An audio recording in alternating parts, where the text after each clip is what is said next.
Alright, look, in the pantheon of prestige television, there are characters whom we love to hate, and then there's Skyler White.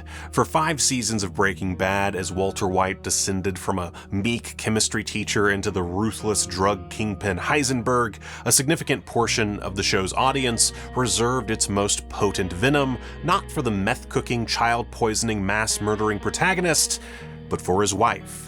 Do me a favor, go ahead and rewatch that first season of Breaking Bad. I'll wait. Okay, you good? So the common criticism leveled at Skyler is that she is, for lack of a better term, an insufferable nag.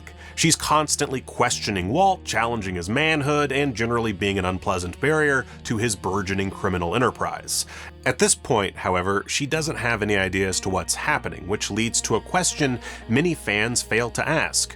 What exactly does Skyler see? She sees a husband who is distant, secretive, and erratic. He disappears for hours, sometimes days, without explanation. He lies and does so in an incompetent manner. He is either completely zoned out or prone to strange bursts of aggression. To any rational partner, this behavior screams one of 2 things: a full-blown mental breakdown, or more likely, an affair. To her, Walt isn't some badass meth cook. By episode 4 of season 1, she knows about his cancer diagnosis, but that's about it as far as her knowledge about her husband's private life goes. He's a chemistry teacher with a rough road ahead. Skyler's reactions, i.e. her concern, her suspicion, her probing questions, her frustration, are not just reasonable, they are the only sane reactions. Think about where her life is at. She's got an unplanned miracle baby growing in her tummy, a disabled son with cerebral palsy, a lame bookkeeping job that means she also has to take up side hustles to support her family, and now she's got a hubby with cancer who's either mentally unwell or straight up having an affair. That's a lot for anyone to tackle in life, and so to be contending with all that, not to mention her being in charge of keeping a whole household intact, Skyler has found herself in a position where she really requires as much stability and routine as possible. Her entire life is built on these elements, and the man she's supposed to trust most is taking a sledgehammer to that foundation with a series of bizarre, hurtful lies. The audience, meanwhile, is in on the secret. We know Walt isn't cheating, he's building an empire. We feel like partners in his thrilling little midlife crisis, and given this privileged position, Skyler's concerns about money, her constantly missing husband, and family stability feel like an intrusion. She's the embodiment of the boring, domestic reality Walt is trying to escape. Every time she questions him, she's questioning us and our enjoyment of the power fantasy. And we resent her for it. She's a buzzkill. Basically, we don't want to be reminded of the family Walt is destroying. We just want to see him win. It's season 3 when the audience animosity towards Skyler tends to fully crystallize. After discovering Walt's horrifying secret, she wants him out of the house. She wants to protect her children. But Walt, everyone's favorite megalomaniac, refuses to leave. He forces his way back into the home, a literal and figurative cancerous presence she cannot excise. He has taken away her safety, her peace of mind, and her agency. So, Skyler sleeps with Ted. For those who don't recall, Ted Beneke, I think it's Beneke.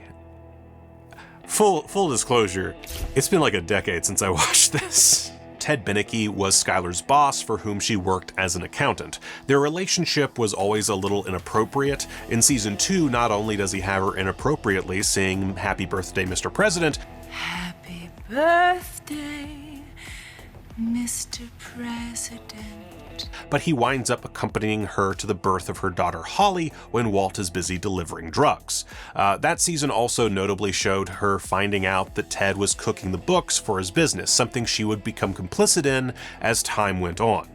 Anyway, for many viewers, Skyler's affair with Ted was an unforgivable sin. It made her a hypocrite.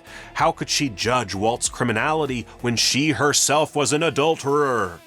Now, this is of course an absurd comparison to make. There's no way a murderous meth kingpin is in any way comparable to a woman cheating on said murderous meth kingpin. Talk about a false moral equivalency. Add to that, Skyler's affair wasn't some act of passion, it was an act of despair. Weaponized despair, actually. It was a deeply human attempt to reclaim a shred of control in a life that was no longer her own, a sort of tactical effort to create a parallel, unforgivable act that would force Walt to give her the divorce he was denying her. When she tells him that she boinked Ted, it's said with pure venom. It's cold and precise. I f***ed Ted. A weapon. You could actually go a little deeper with this and say that it's her attempt to end his ability to justify his crimes. Without a family to support, what is he really doing this for? Point being, to call Skyler a hypocrite for her affair with Ted is a pretty willfully ignorant statement. Walt is a burgeoning kingpin who has threatened her, lied to her, and put her entire family in mortal danger. She's his hostage, and the affair is the desperate flailing of a trapped animal, not the moral failing of an equal partner. Let's jump forward a little bit to season 4 with the iconic "I am the one who knocks" speech. And man, audiences fell hard for Walt's bullshit. This was it, the moment Walt fully embraced his Heisenberg persona. I am not in danger, Skyler. I am the danger. A guy opens his door and gets shot and you think that of me? No. I am the one who knocks. The moment when, in Skyler's eyes, he shed his human skin and became the monster that we were all cheering on at home. She's not married to a man, no sir. She's a prisoner to the danger. Now, many will cite her decision to go along with Walt's schemes as proof of her moral corruption. She helps Walt launder money, co-runs the car wash, and is behind the invention of the compulsive gambling story to cover up the meth business. These actions aren't indicative of her moral failings, they're the natural consequences of her primary motive, protecting her children. And really, what are her options? She can't go to the police, as that would upend her entire life, both financially and socially. She'd have no money and be known as the wife of a criminal. And just think of the children. So that's out. Skyler's complicity is not born of greed, but of harm reduction. She's a pragmatist trapped in an unwinnable scenario. If this drug money is going to exist and burden her, she might as well control it and use it to protect her children. Now, season 5 is the story of Skyler's complete psychological disintegration. This is perhaps best embodied by her infamous walk into the swimming pool during Walt's birthday party, which some might trivialize as a moment of craziness, but in reality, it's a non-verbal scream for help, the last gasp of a woman who has no other moves to make. Her entire arc culminates with her defending her family from Walt in Ozymandias, when he returns after Hank's death and goes on about protecting his family. Skyler then straight up snaps. She grabs a knife, not to attack him, but again to defend her children. This moment solidifies her intentions and showcases once more that Walt, the self-identified danger, is the real threat. But wait, she's even proven right shortly after when Walt kidnaps his own daughter. He's not a family man, he's a family destroyer.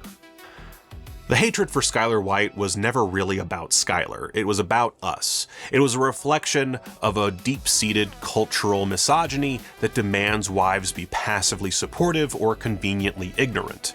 Skyler was neither. She was intelligent, perceptive, and morally active.